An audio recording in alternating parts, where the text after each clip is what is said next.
What kind of company do you keep? Have you ever heard the saying, you can judge a man by the company he keeps? There's a lot of truth in that statement. People are generally like magnets and are attracted to other people with like interests, beliefs, and values. If you don't want to get closer to God, you don't go to church. If you don't want to do drugs, you don't hang out with those who do. If you don't want to go to jail, you don't hang out with people who commit crimes. Have you ever heard the saying, guilty by association? Who we hang around matters, good or bad. Our friends mold us and shape us.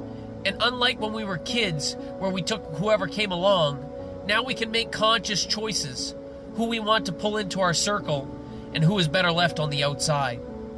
It's not our job to make everyone our best friend.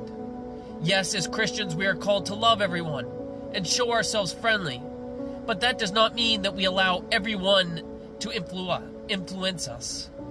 Friends are important. Just ask Jeremiah, who was in the dungeon, and his friend petitioned the king to rescue him. Jeremiah 38, 8-13.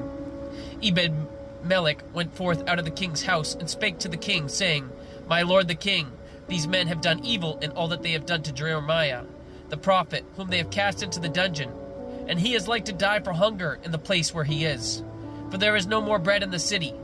Then the king commanded Ebed-melech the Ethiopian, saying, Take from hence 30 men with thee, and take up Jeremiah the prophet out of the dungeon before he die.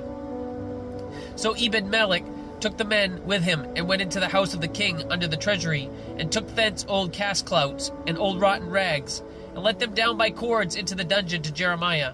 And Ebed-melech the Ethiopian said unto Jeremiah, Put now these old clouts and rotten rags unto thy armholes under the cords. And Jeremiah did so. So they drew up Jeremiah with cords, and took him up out of the dungeon.